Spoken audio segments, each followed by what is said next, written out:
Good morning dear student. आज हम political science में बीए सेकेंड ईयर जिसमें हम संविधानों की चर्चा कर रहे थे, उसमें मैंने आपको जो अभी तक पढ़ा रही थी वो था अमेरिका के सिद्धांत में शक्ति पृथक्करण का सिद्धांत। उसका पार्ट 1 मैंने पढ़ाया था और ये बताया था उसकी पृष्ठभूमि क्या है और शक्ति पृथक्करण का अर्थ क्या है। क्योंकि जो सेपरेशन ऑफ पावर है वो काफ़ी लंबा है, तो मैंने इसको 3 भागों में विभक्त किया है। पहले भाग का आपने वीडियो आवश्यक रूप से देख लिया होगा। सेकंड भाग में जो शक्ति पृथक्करण का सिद्धांत है उसके पक्ष में कौन कौन से तर्क दिए जाते हैं, यानी उसके लाभ क्या हैं, और उसके विपक्ष में यानी उस शक्ति पृथक्करण का क्या हानिकारक प्रभाव है। ये दोनों बातों का हम अध्ययन आज इस वीडियो में करेंगे। तो आगे बढ़े बच्चों। इस सिद्धांत के पक्ष में तर्क, यानी इस सिद्धांत के पक्ष में प्रमुख रूप से निम्नलिखित प्रस्तुत किए जा सकते हैं।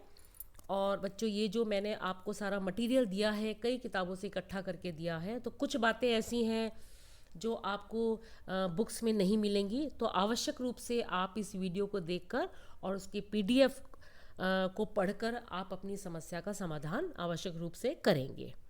तो आगे बढ़ें। तो पहला जो पक्ष में तर्क दिया जाता है वो ये है कि निरंकुशता और अत्याचार से रक्षा का तर्क।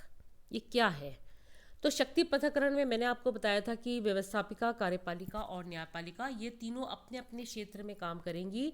तो पहली बात ये कि विधानमंडल और कार्यपालिका की शक्तियों का विभाजन इसलिए आवश्यक है कि उनके एक ही व्यक्ति के हाथों में आ जाने का परिणाम होगा मनमाने कानूनों का निर्माण और उनकी मनमाने तरीके से क्रियान्विति।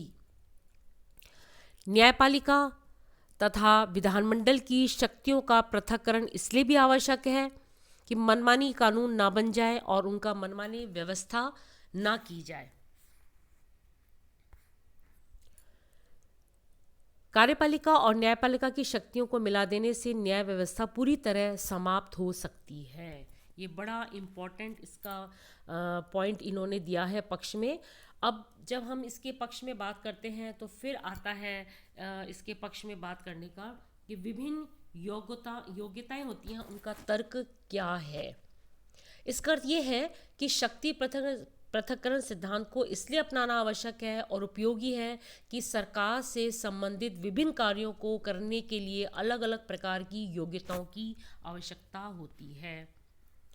इस बात की बहुत अधिक आशंका है कि एक श्रेष्ठ और सफल कानून निर्माता असफल न्यायाधीश और सफल न्यायाधीश एक असफल कानून निर्माता या प्रशासक सिद्ध होगा। यानी कहने का तात्पर्य है कि जो व्यवस्थापिका के सदस्य होंगे उनकी योग्यताएं भिन्न प्रकार की होंगी, कार्यपालिका के जो सदस्य हैं उनकी योग्यताएं भिन्न प्रकार की होगी, और जो न्यायालय में न्यायाधीश होंगी उनकी योग्यताएं भी भिन्न प्रकार से होंगी। तो कानून निर्माता के लिए व्यापक दृष्टिकोण और दूरदर्शिता की आवश्यकता होती है, और प्रशासनिक कार्य के लिए सहज विवेक, बुद्धि, कार्यकुशलता, दृढ़ता, निर्भयता की आवश्यकता होती है। ये सारे पॉइंट्स मैंने आपको दिए हैं जो मैं आपको बताना चाह रही हूँ। और आगे बढ़ने से पहले जब हम व्यवस्थापिका, कार्यपालिका और न्यायपालिका की बात करेंगे तो इन तीनों के सदस्यों की योग्यताएं अलग अलग होंगी। उचित न्याय व्यवस्था के लिए निष्पक्ष, स्थिर और चित्तवान और सत्य असत्य में भेद करने की दृष्टि से संपन्न व्यक्ति होने चाहिए। ये मैं आपको देखो अंडरलाइन करके बता रही हूँ उचित न्याय व्यवस्था के लिए। और जब अलग अलग कार्यों को उचित रूप से संपन्न करने के लिए अलग अलग प्रकार की योग्यताओं की आवश्यकता होती है, तो स्वाभाविक रूप से इन कार्यों को उचित रूप में संपन्न करने के लिए एक दूसरे से पृथक रूप में अलग अलग विभागों की व्यवस्था होनी चाहिए। तो ये थी योग्यताओं का गुण। फिर आता है कि ये जो कार्य विभाजन से उत्पन्न लाभ का तर्क क्या है।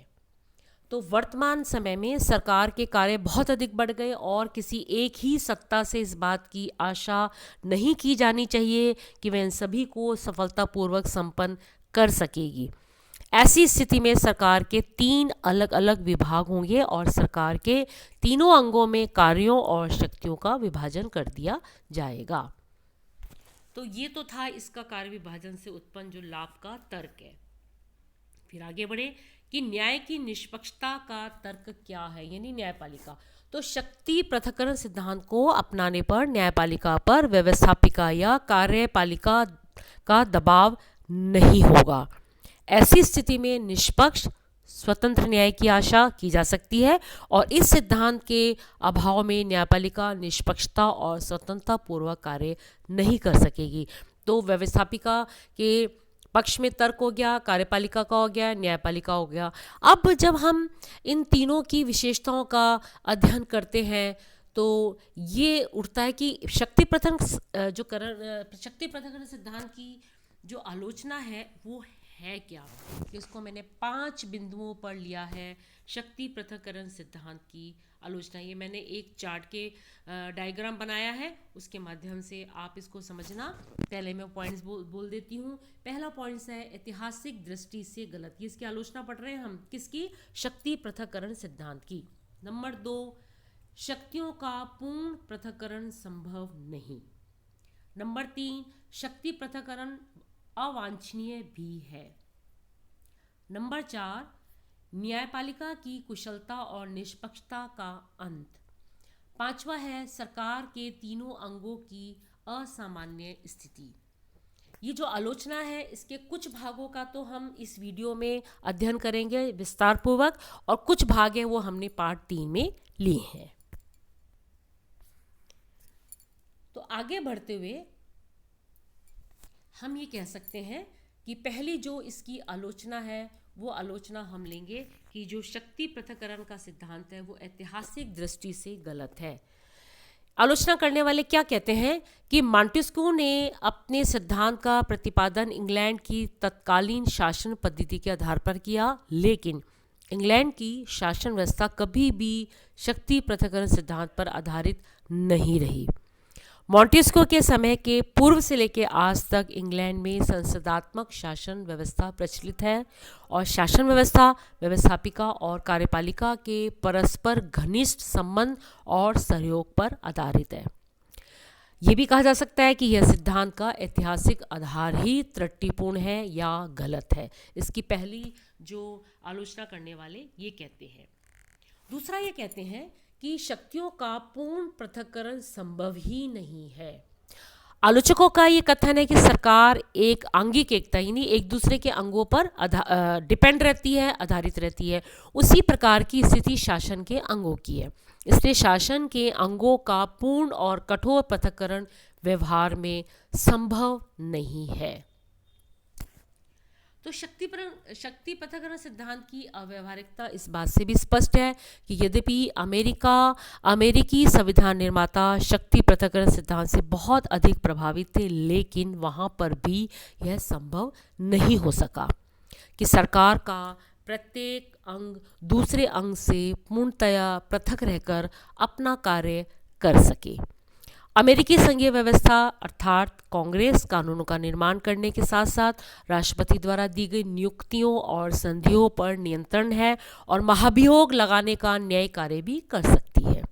इसी प्रकार कार्यपालिका के प्रधान राष्ट्रपति को कानूनों के संबंध में निषेध अधिकार और न्याय क्षेत्र में न्यायाधीशों की नियुक्ति करने एवं समाधान करने का अधिकार प्राप्त है।